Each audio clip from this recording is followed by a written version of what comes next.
एक दफा फिर आज एक नई सुबह के साथ आगाज करते हैं। कुछ गलतियां जिसका कोई नेमुल बदल नहीं होता। और आज ऐसी ही एक हमसे ऐसी गलती हुई जो पिछली रात और पिछले रात से 2-4 घंटे पहले भी हम लोग की मेहनत सारी जो है वो रंग रेजा चकनाचूर हो गई। हमारे बहुत ही प्यारे एक एडिटर बैठे हुए हैं माशाल्लाह से, उससे कल की वीडियो शूट हुई हुई, एडिट हुई हुई, ईच एंड एवरीथिंग परफेक्ट हुआ हुआ।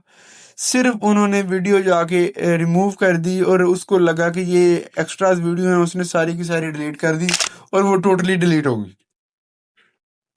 अभी बैठा हूँ, कल वाली वीडियो ही दोबारा ही रीशूट करने लगा हूँ। आए बात करते हैं पाकिस्तान, जिम्बाब्वे और श्रीलंका ट्राई नेशन सीरीज का आज शाम से आगाज होने जा रहा है। और इस ट्राई नेशन सीरीज को मैं कुछ इतना सीरियस ले ही नहीं रहा।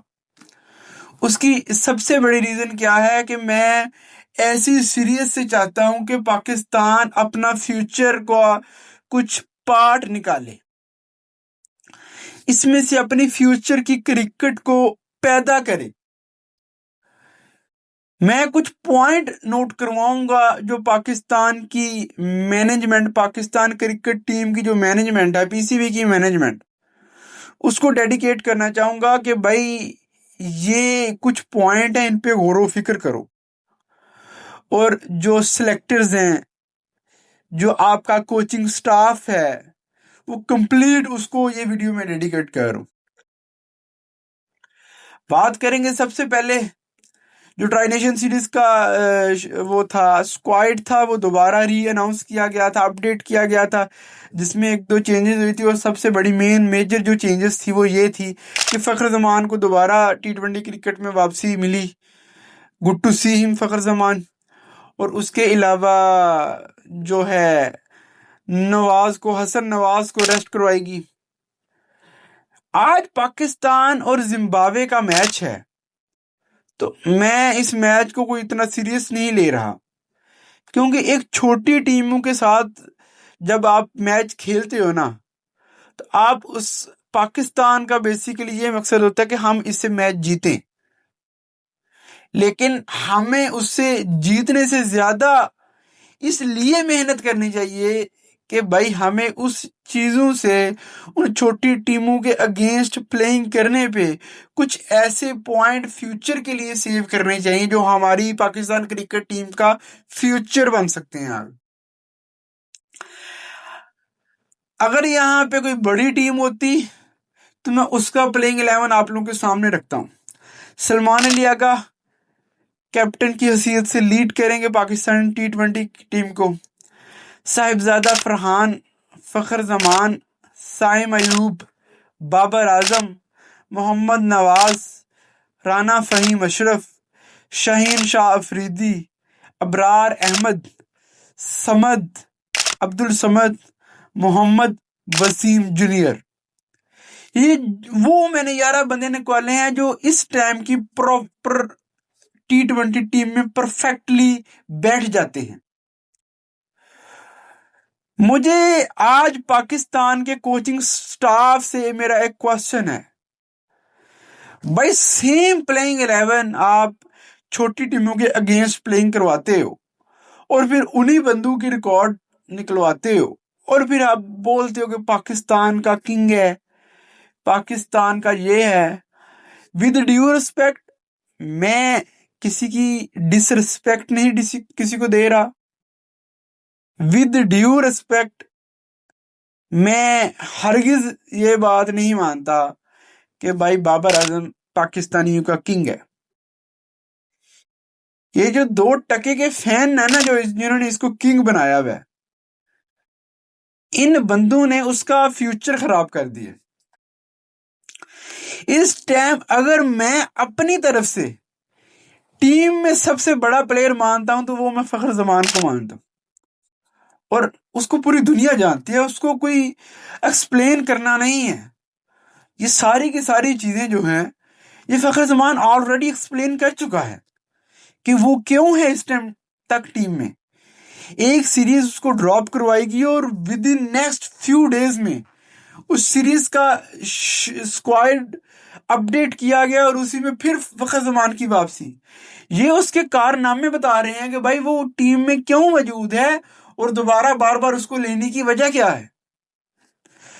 तो खुदारा जो बकाया प्लेयर बैठे हुए हैं जिनमें बड़े बड़े प्यारे नाम मुझे सामने नजर आ रहे हैं।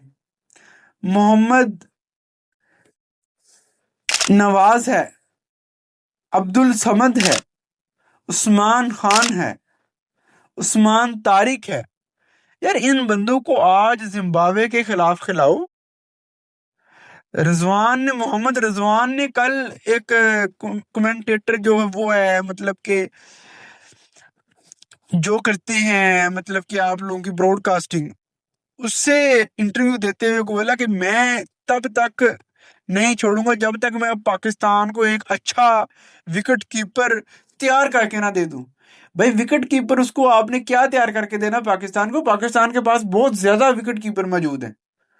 अनफॉर्चुनेटली आप लोगों ने ये जगह अपने नाम की हुई है, आप लोगों की ये दोस्ती यारी की वजह से।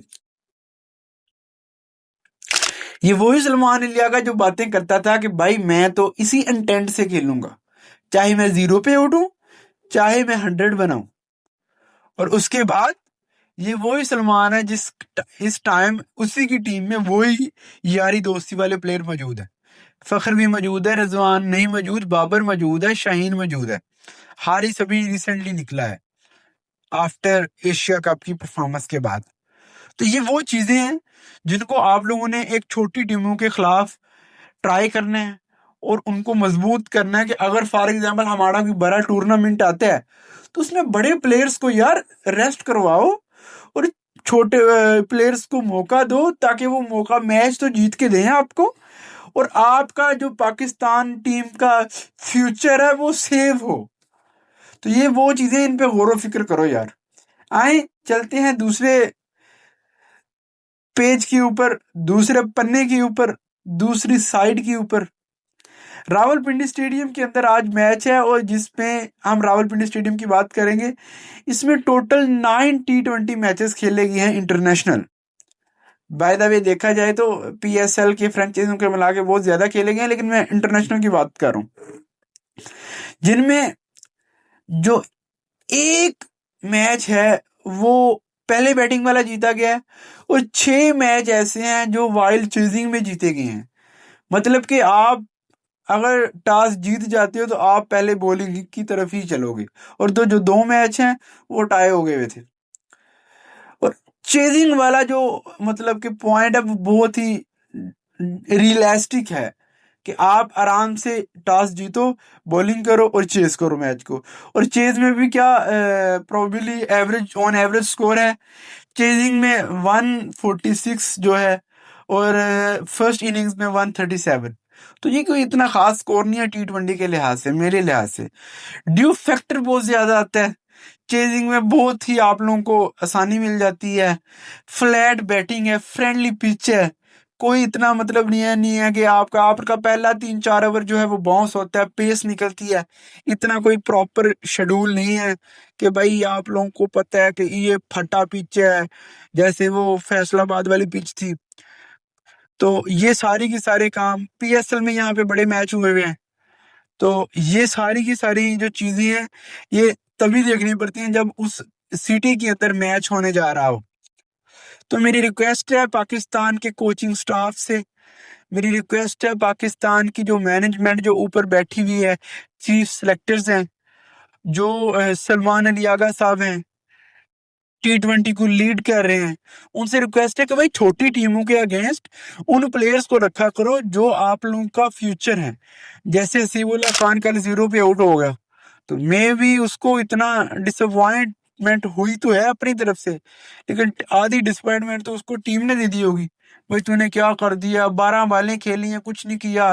तो ये छोटी छोटी चीजों को ना छोड़ो, बड़े बड़े लेजेंड पीछे बैठे हुए हैं, जो पहली पहली और अपने फर्स्ट फर्स्ट इनिंग पे आके तो जीरो पे टक पे आउट होते हैं। वो देखो जाके कैरियर बदलाव स्मिथ लोगों ने क्या किया हुआ है। भाई यही सारी सारी वापसी 2-2 साल का बैन उतार के फिर वापसी की हुई है। आज वो क्रिकेट के लेजेंड हैं। ये जो है बेन स्टोक है, आपके सामने है भाई, जिंदा बोलती हुई मिसाल है। आज उसको पूरा इंग्लैंड, आज उसका पूरा का पूरा ऑस्ट्रेलिया, पूरा का पूरा, मैं कहता हूँ कि इस टाइम एशिया सीरीज में सबसे बड़ा प्लेयर बेन स्टोक है। मेरी एक बात ही याद रखना। थैंक यू सो मच, अल्लाह हाफिज। अपना बहुत सारा ख्याल रखिएगा। और sorry for the delay, sorry for the late updating for this video. हिट्सना मैन, मैं रियली अपोलोजाइज करता हूँ। और मैं अप्रिशिएट भी करता हूँ कि भाई ये गलतियां होती रहती हैं लाइफ के अंदर। इन गलतियों से ही इंसान सीखता है। जब तक आपकी लाइफ के अंदर गलतियां नहीं होंगी, आप कभी परफेक्ट नहीं बन सकते। थैंक यू सो मच, अल्लाह हाफिज। पाकिस्तान जिंदाबाद।